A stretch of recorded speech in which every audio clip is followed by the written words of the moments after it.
Clairvoyance and Occult Powers. Swami Panchadasi. Lesson 2 was Telepathy versus Clairvoyance. This is Lesson 3, Telepathy Explained. Telepathy, meaning thought transference, bears a misleading title. Literally translated, it means suffering at a distance, or perhaps feeling pain at a distance. The name should really indicate knowing at a distance in order to be properly descriptive. But as the term has acquired a forced meaning by reason of years of usage, it will probably be continued in popular favor. After all, names do not count, so long as the meaning is accepted and understood. While the term itself has been generally used in the sense of conscious and deliberate sending and receiving of thought waves, there is a far wider field of phenomena really covered by it: the unconscious sending and receiving of mental and emotional vibrations. I shall take up this phase of the subject in a moment, after I have called your attention to the mechanism whereby the waves of thought and emotion are transmitted. In the last chapter, you will remember that I called your attention to the fact that there is a manifestation of energy or force in the form of vibrations in every mental or emotional state. This is true not only in the case of deep thought or vivid feeling, but also in the case of general mental feelings and emotional states. During such manifestations, there is a radiation of mental or emotional vibrations from the brain or nervous centers of the system, which flows out in all directions just as do light and wireless electricity. The principal seats or centers of these radiations are: number 1, the several brains of man, the cerebrum, the cerebellum, and the medulla oblongata, respectively. And number 2, the several great centers of nerve substance in the human system, called the plexi, such as the solar plexus, etc.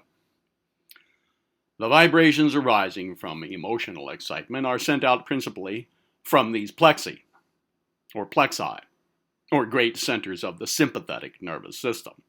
Those arising from the more strictly mental states emanate from certain centers and points of the brain, or brains, of the person manifesting them.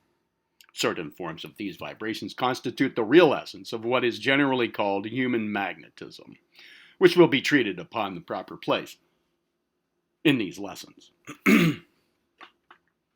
I do not think it advisable to go into the technical details of the generation and mechanism of transmission of these thought and emotional vibrations in these lessons.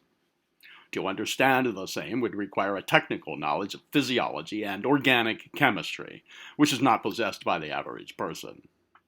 Moreover, such details are neither interesting nor instructive to the general student of occultism. But I think it proper to give at least a brief description of the receiving of such vibratory waves by other individuals. In the first place, every great plexus or group of nerve ganglia in the human system is a receiving station, as well as a sending station. A person manifesting strong emotional excitement tends to awaken similar states in the nervous centers of other persons in whom the conditions are favorable. This explains why the vibrations of anger, fear, panic are so contagious. It also explains the strong effect of the vibrations emanating from the nerve centers controlling the reproductive system in certain cases of strong sexual excitation. Each human sympathetic nervous system contains many receiving stations where emotional vibrations are received, and where they tend to be transformed into similar feeling in the receiving system, unless neutralized by other mental and emotional states in the person. When we come to consider the apparatus by which is received the vibrations arising from what may be called purely mental operations of the brain, such as intellectual thought, constructive imagination, and so forth, we find a more specialized arrangement, as might be expected. There are several minor receiving points of mental vibrations, regarding which I do not consider it worthwhile to go into detail, because of the technical features involved. The principal apparatus for receiving thought vibrations of this kind is what is known as the pineal gland, or the pineal gland, which I shall now describe. The pineal gland is a peculiar mass of nervous substance which is embedded in the human brain, in a position near the middle of the skull, almost directly above the extreme top of the spinal column. It is shaped like a small cone, and is of a reddish-gray color. It lies in front of the cerebellum, and is attached to the floor of the third ventricle of the brain. It contains a small quantity of peculiar particles of gritty, sand-like substance, which are sometimes called brain sand. It derives its specific name from its shape, which, as I have said, resembles a pine cone. Physiologists are at sea regarding the function of this strange organ, and generally content themselves with the statement that its functions are not understood. But occultists know that the pineal gland, with its peculiar arrangement of nerve cell corpuscles and its tiny grains of brain sand, is the physical telepathic receiving instrument. Students of wireless telegraphy have noticed a startling resemblance between the pineal gland and a part of the receiving instrument employed in wireless telegraphy. The thought vibrations coming in contact with the nervous system of the receiving person set up a peculiar vibration in the substance of the pineal gland, and thus the first step in the transformation of these vibrations into thought forms in the mind of the person is underway. The remainder of the process is too technical, both in the physiological as well as in the occult sense, to be taken up in detail at this place. The student will do well to get the idea of the workings of wireless telegraphy well fixed in his mind, for this will set up the right conception of the working of the ordinary telepathy, without the necessity of complicated technical diagrams and descriptions. And, now then, let's see what results from the sending forth and receiving of these mental and emotional waves of force and energy. It is a most interesting subject, I assure you. While the phenomena of the astral plane is probably more fascinating to the average student, I would impress upon you the importance of mastering the occult phenomena of the physical plane before passing on to that of the higher planes. In the first place, as all occultists know, each person is constantly surrounded with what has been called an atmosphere composed of mental and emotional vibrations which are emanated from his personality. The atmosphere of each person depends upon the general character of the thoughts and feelings of the person in question. Consequently, as no two persons are precisely alike in character, it follows that no two personal atmospheres are exactly alike. Each person has a psychic atmosphere of his or her own. These atmospheric vibrations do not extend very far from the presence of the person and consequently affect only those coming near to him. In the same way, every group or crowd of persons has its own psychic atmosphere, composed of a blending of the individual psychic atmospheres of the persons composing the crowd, group, or assemblage, and representing the general average of the thought and feelings of the crowd. There are no two group atmospheres exactly alike, for the reason that no two groups of persons, large or small, are exactly alike. Actors know that each audience which they face has its own psychic atmosphere, and the actors are affected by it. Preachers, lawyers, and speakers in general are quite aware of this fact, excuse me again, and freely admit it, though they may not be acquainted with the causes or laws governing the phenomena. Following the same psychic law, it will be found that every town or large city, or even every small village or section of a larger town, will be found to have its own distinctive psychic atmosphere, which is very perceptible to strangers visiting the place, and which affect those who take up their residence in the place. In large cities, it has been noticed that every building has its own peculiar vibrations which arise from the general character of those occupying it. Different church buildings likewise reflect the character of the general habits of thought and feeling of those worshipping in them.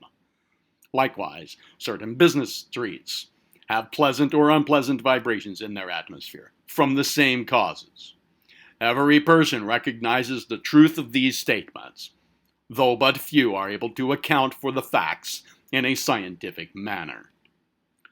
The beginner in the study of psychic phenomena often asks how these things can be, when the thought which has occasioned the vibrations have long since passed away. The explanation is simple, when properly explained.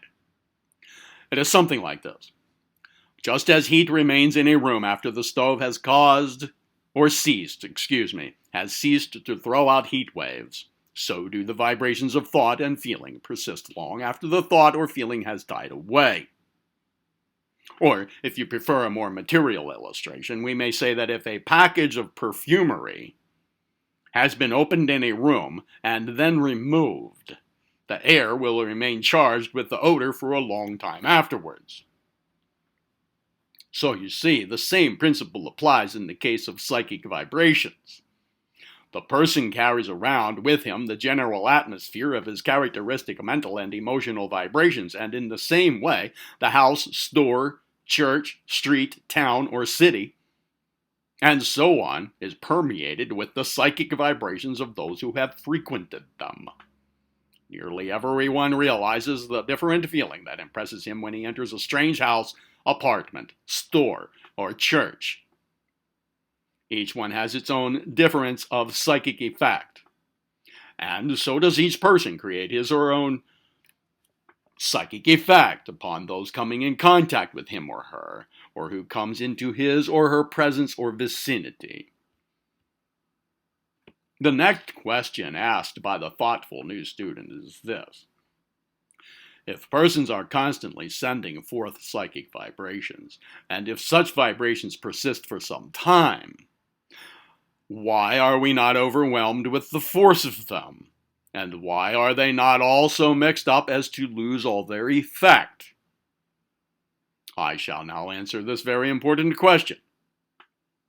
In the first place, though we are constantly affected more or less by the multitude of psychic vibrations beating upon us, still the greater part of them do not consciously impress us. For an example, we have but to consider how few of the sounds or sights of a busy street are impressed upon our consciousness. We hear and see only a few of the things which attract our attention and interest. The rest are lost to us, although our eyes and ears receive them all. In the same way, we are impressed only by the stronger vibrations which reach us, and then only by those which we have attracted to ourselves, or which prove attractive to us by reason of our own likes and dislikes. In the second place, the effect of certain thought vibrations is neutralized by the effect of the vibrations of thoughts of an opposite character. Just as a mixture of black and white produces the neutral color of gray, so do two currents of opposing thought vibrations tend to resolve themselves into a neutral vibration which has little or no effect upon those coming in contact with them. You may think of numerous correspondences to this in the world of material things. For instance, a mixture of very hot and very cold water will produce a neutral lukewarm liquid, neither hot nor cold. In the same way, two things of opposing taste characteristics, when blended, will produce a neutral taste having but little effect upon one. The principle is universal and is readily understood. In the third place, there is that which we may call an affinity between thoughts and feelings of a similar character. Not only do the vibrations of similar thoughts tend to coalesce and combine, but, more than this, Each one of us attracts to himself or herself the thought vibrations which are in general accord with corresponding thoughts in our own minds, or feelings in our own nature. Like attracts like.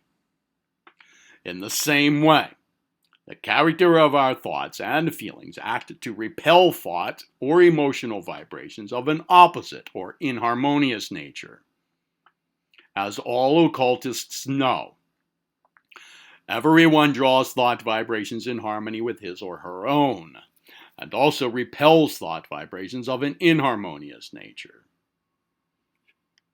These are the general laws and principles governing the phenomena of this phase of telepathic vibrations. There is much more to be said on the subject, of course, but if you will note carefully the leading principles and laws of manifestation just mentioned, you will be able to reason correctly regarding any phase of this class of phenomena which may come before your attention. Once you learn a general rule, the rest becomes merely a matter of application and interpretation. Let us now proceed to a consideration of other phases of the general subject of telepathic influence. We now come to the phase of what may be called direct telepathy. That is where a thought is consciously, and more or less purposely, directed toward another person.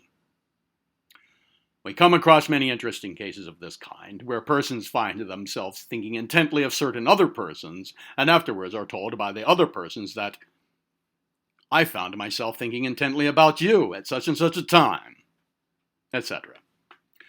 In some of these cases, it is difficult to determine which one started the thinking. Again, how often do we find ourselves thinking of a person when all of a sudden the person comes into sight? Again, we think intently and earnestly about a certain question, and then all of a sudden other folks whom we meet begin talking to us about the same thing. These instances are too common to need more than a passing notice here. A little more purpose is displayed in that class of phenomena in which we intently wish that a certain person shall do a certain thing.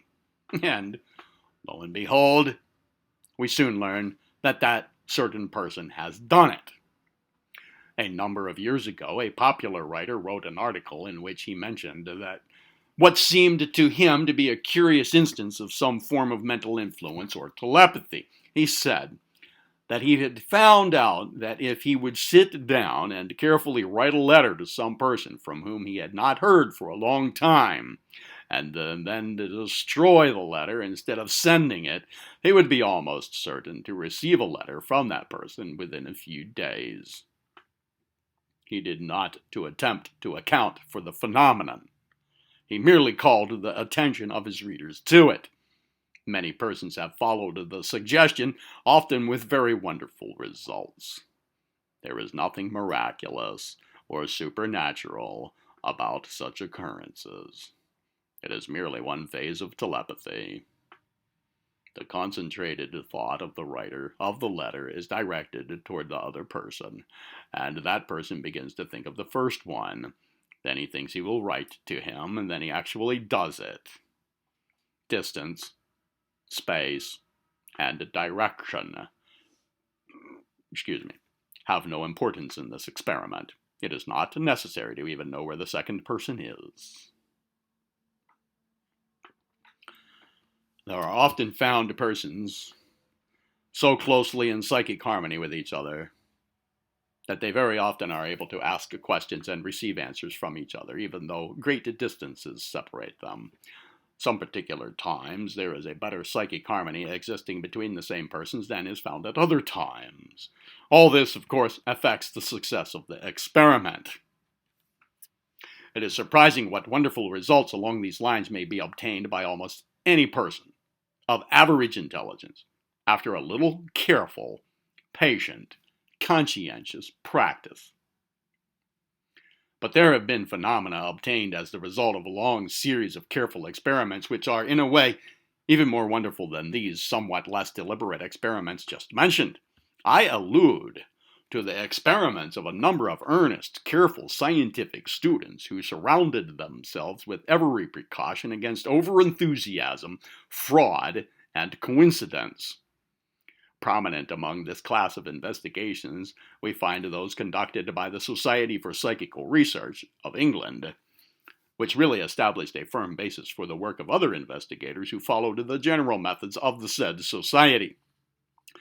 In the following chapter, I shall give you a somewhat extended statement of the results of such investigations because this information is important to every student of psychic phenomena, not only because it establishes a firm scientific basis for his studies and beliefs, but also because it gives him important information which he may apply in the course of his own experimental work. I may mention that the investigations into the subject of telepathy and kindred subjects, under the auspices of the society just mentioned, were conducted by men of careful scientific training and experience, and under the general supervision and approval of the officers of the society, among which have been numbered such eminent men as Professor Henry Sidgwick of Cambridge, Professor Bulfer Stewart, a Fellow of the Royal Society of England, Honorable A.G. Bulfer, the eminent English statesman, and Professor William James, the eminent American psychologist, Sir William Crookes, the great chemist and discoverer of physical laws, who invented the celebrated Crookes tubes, without which the discovery of the X-rays, radioactivity, and so forth would have been impossible. Also, Frederick W.H. Myers, the celebrated explorer of the astral planes and writer upon psychic phenomena, Sir Oliver Lodge, the popular English scientist, and other men of international reputation and high standing. The character of these men at once gives the stamp of honesty and scientific accuracy to all of the work of that society. In order that you may understand the spirit which animated these scientific investigators in their work of the exploration of this new and strange region of nature, I ask you to carefully read the following words of the presidential address of Sir William Crookes, that's Crookes, before the Royal Society at Bristol, England in 1898.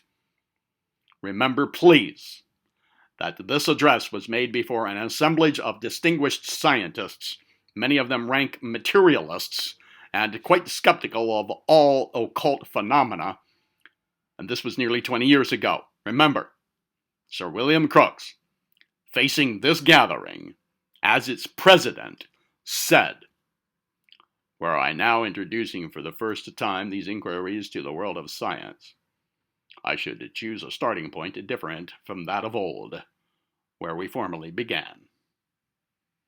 It would be well to begin with telepathy, with that fundamental law, as I believe it to be, that thoughts and images may be transferred from one mind to another without the agency of the recognized organs of sense, that knowledge may enter the human mind without being communicated in any hitherto known or recognized ways. If telepathy takes place, we have two physical facts: the physical change in the brain of A, the suggester, and the analogous physical change in the brain of B, the recipient of the suggestion.